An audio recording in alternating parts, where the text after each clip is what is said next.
श्री गणेश जी महाराज की जय। आप सभी में विराजित परमात्मा को मेरा सादर नमन। कुल देवी माँ श्री दधिमथी की जय।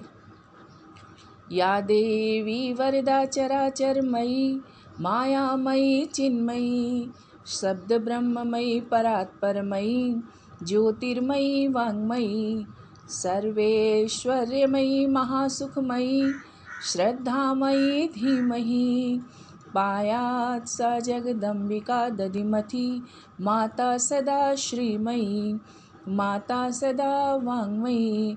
बोलो दधिमती माता की जय। माँ दधिमती पुराण तीसरा अध्याय। अथर्वा बोले, हे प्रभु नारद, आपकी वाणी सुनने से मुझे आनंद हो रहा है। मैं दधिमती के व्रत के संबंध में फिर कुछ पूछना चाहता हूँ। हे ब्राह्मण, यह उत्तम व्रत कब और किस दिन किया जाता है? हे महामुनि, इनकी विधि और महात्म्य क्या है, कहो। नारद कहने लगे, मैं दर्शन करने की इच्छा से एक समय ब्रह्मलोक में गया और वहाँ कमल के आसन पर बैठे हुए ब्रह्मा जी को देखा। मैंने समस्त विधियों से ब्रह्मा जी की पूजा की और साष्टांग प्रणाम करके उनकी प्रार्थना की। तब ब्रह्मा जी ने कहा, हे प्राणों के समान प्यारे नारद, यहाँ कैसे आए? हे सुत श्रेष्ठ, तुम्हारे आने का कारण सत्य सत्य कहो। नारद जी बोले, सभी देखने की इच्छा से मैं मृत्युलोक में गया था। वहाँ मैंने सभी लोग तृष्णा से पीड़ित देखे। वे अनेक मनोरथ, अनेक इच्छाओं को बार बार चाहते हुए भयंकर कष्ट से युक्त तथा अनेक रोगों से घिरे हुए हैं और अपने कर्मों से पुत्र एवं स्त्री के अभाव से दुखी हो रहे हैं। मृत्युलोक के व्यक्ति मोह माया के वशीभूत हैं, मंद भोगी हैं और वे पुत्र की चिंता से चिंतित हैं। पुत्रहीन व्यक्ति दिन रात करुण पुकार करते हैं। हे स्वामिन, वे प्राणी करुण और दुखी स्वर से प्रार्थना कर रहे हैं, पुत्र दो, पुत्री दो और मेरे लिए संपूर्ण संपत्तियां दो। पृथ्वी पर हमेशा मनुष्य इस प्रकार कहते रहते हैं। उनके आर्त वचन को सुनकर, हे पिता, मैं पूछना चाहता हूँ, जिससे संतति उत्पन्न हो, जो संपत्ति का देने वाला हो और जो संपूर्ण बाधाओं को शांत करने वाला हो, ऐसे उत्तम व्रत को मुझसे कहिए। ब्रह्मा जी बोले, हे पुत्र, संसार का उद्धार करने के लिए तुमने ठीक पूछा। भक्तों का दुख दूर करने के लिए मैं तुझे उपाय बतलाता हूँ। दधिमथी के पापहारी और पुण्य बढ़ाने रहस्यमय व्रत को कहता हूँ, जिसके श्रवण मात्र से निश्चय पूर्वक कल्याण होता है। यह व्रत धर्म, अर्थ, काम और मोक्ष को देने वाला और लक्ष्मी प्रदान करने वाला है। हे नारद, तू दधिमथी के इस व्रत को सावधान मन से सुन। शरद ऋतु के आश्विन मास के शुक्ल पक्ष की पवित्र तिथि प्रतिपदा से आरंभ करके 9 दिन तक करे। प्रत्येक मास में केवल शुक्ल पक्ष की अष्टमी को भी विशुद्ध आशय वाला व्रत इस प्रकार शुभ व्रत को करे। ब्रह्म मुहूर्त में उठकर देवी दधिमथी का ध्यान करे और अपने दैनिक कृत्यों को करके गणपति का स्मरण करे। सद्गुरु को नमस्कार करके पवित्र बुद्धि वाला गुरु, देवता और अग्नि के समीप देवी की व्रत विधान का नियम ले। ब्रह्मचर्य पूर्वक व्रती धैर्य की साधना करे। सत्यपरायण हो, दयालु हो और अनेक बार बहुत दान दे।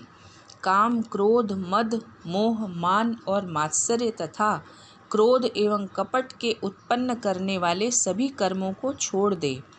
परान्न को छोड़कर देवी के व्रत की दीक्षा ले। इस व्रत में नियमों को धारण करने के बाद प्राणियों की हिंसा कभी भी न करे। यदि शक्ति हो तो नवरात्रि का उपवास करे और अशक्ति में दुग्धाहार और इससे भी न रह सके तो हविष्यान्न ले। पवित्र स्थान पर, घर में, मंदिर में बुद्धिमान मनुष्य मंडप बनाए और कलश के ऊपर देवी की स्वर्णमयी मूर्ति बनाकर स्थापित करे। फिर वेद और तंत्र के विधान से देवी की पूजा करे।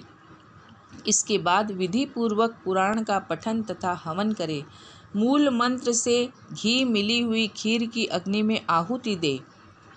खीर से ही बलि लेकर अवशिष्ट हवन की समाप्ति करे। फिर ब्राह्मणों को भोजन कराकर अनंतर आचार्य पूजा करे। बहुत सी दक्षिणा देकर इष्ट बंधुजनों और कुटुंब के साथ स्वयं भोजन करे। इस प्रकार विधान करने पर संपूर्ण कामनाएं प्राप्त होती हैं और भी जो संसार में अत्यंत प्रिय वस्तुएं हैं वे सभी मिलती हैं। नारद बोले, हे ब्राह्मण, दधिमती देवी के जिस व्रत को आपने कहा उसका महात्म्य और स्नान भी मुझे बतलाओ। ब्रह्मा ने कहा, हे पुत्र, कपाल नामक क्षेत्र की महिमा सुनो, जिसके दर्शन मात्र से सारे पाप छूट जाते हैं। जहाँ देवी का कपाल शिवजी के हाथ से गिर पड़ा था, जो ब्रह्म स्वरूप महादिव्य योगियों से ध्येय और सनातन है। महामाया का वह महाक्षेत्र पीठों में उत्तमोत्तम स्थान, वे और सब तीर्थों से श्रेष्ठ तथा सिद्धि देने वाला है। पुष्कर के उत्तर भाग में 32 कोस पर महामाया का अतिशय पवित्र महाक्षेत्र है। वहाँ ब्रह्म कपाल में विराजमान योगेशी, योग में तत्पर, सर्वस्वरूप वाली निराकार रूप पराशक्ति देवी विराजती हैं। संपूर्ण संसार के कल्याण और भक्तों के निर्भयता के लिए सर्वस्वरूप वाली निराकार रूप पराशक्ति व्यवस्थित है। एकांत स्थान में स्थित उस महावन में यह सुरेश्वरी करोड़ों ब्रह्मांडों का स्वरूप धारण करने वाली यह महादेवी अकेली ही विराजती है। जो पुण्यात्मा दृढ़वती उसका दर्शन करते हैं, वे मनुष्य शीघ्र ही विपत्तियों से छूटकर सिद्धि को प्राप्त होते हैं। उस स्थान पर सात्विक भाव से जो ब्राह्मण नवरात्र का परम उत्सव करेंगे, वे परम पद को प्राप्त होंगे। स्त्रियों देवी के दर्शन मात्र से धन धान से युक्त, वैदव्य, भय से रहित और पति की प्यारी होंगी। महामाया की कृपा से रोगी रोग से निमुक्त होंगे। अंगहीन सुंदर अंग वाले बन जाएंगे, इसमें कोई संदेह नहीं है। पुष्कर में रहने वाले वशिष्ठ आदि महर्षियों के द्वारा वारानुक्रम से नियत वारों में देवी का पूजन किया जाता है। यह देवी ब्रह्मा, विष्णु तथा अन्य देवताओं से भी प्रार्थित होती है। नवरात्र आने पर महामुनि मार्कंडेय देवी की पूजा करते हैं और उन्हीं की कृपा से वे दीर्घायु हैं। रविवार को वशिष्ठ ऋषि और माता के नाम से सरस्वती कूट से सदैव पूजन करने आते हैं। हे नारद, सोमवार को वामदेव ऋषि महामाया के नाम से लक्ष्मी कूट से महादेवी को पूजने आते हैं।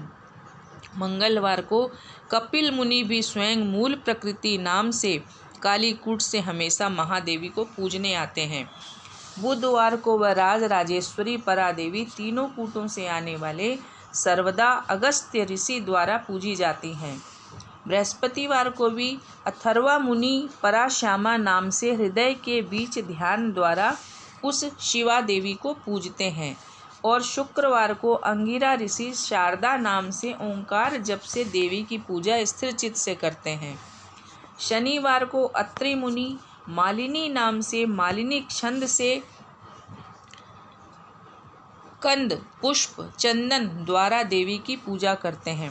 नवरात्र में मार्कंडेय ऋषि नवदुर्गा नाम से महामाया का व्रत और पूजन करते हैं। महारात्रि दीपमालिका के दिन हे मुनि, भगवान विष्णु महालक्ष्मी के साथ कल्प वृक्ष के नीचे बैठकर देवी का पूजन करते हैं। मोहरात्रि जन्माष्टमी के दिन ब्रह्मा महासरस्वती के साथ चिंतामणि प्रस्तर की शिला पर बैठकर इंद्रियों को वश में कर देवी की पूजा करते हैं।